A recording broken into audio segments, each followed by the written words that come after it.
સાહેબ માથામાં કોળીનો પાછળનો ઘા પાછળ માથામાં મારવામાં આવે તો 307 દાખલ થાય કે ના થાય? બોલો સાહેબ, આવી જાઓ, બહાર આવી જાઓ, કશો વાંધો નહીં.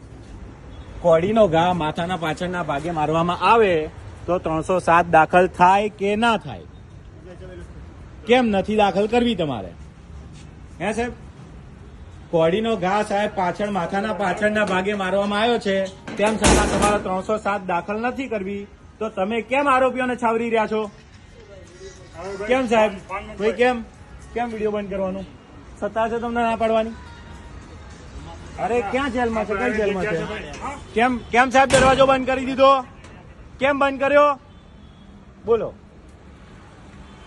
આ રહ્યું સાહેબ ફતેપુરા પોલીસ ચોકી. અહીંયા આ જગદીશભાઈ છે. જગદીશભાઈના પપ્પાની ઉપર પરમ દિવસે હુમલો થયો. પાછળ માથાના પાછળના ભાગે કોળીનો ઘા મારેલો છે. 10 થી 12 ટાંકા આવેલા છે. તેમ છતાં જે ચોકી ઇન્ચાર્જ છે એમને 307 દાખલ નથી કરવી. બીએનએસની સેક્શન 109 પ્રમાણે એમને ગુનો દાખલ નથી કરવો અને 118(1) 115(2) એ મુજબનો ગુનો દાખલ કરી દીધેલો છે આ ફતેપુરા પોલીસ ચોકીના ઇન્ચાર્જ સાહેબે. અને આરોપીઓના છાવરી રહ્યા છે અને જવાબ આપવાનું કીધું એટલે બંધ કરી દીધું.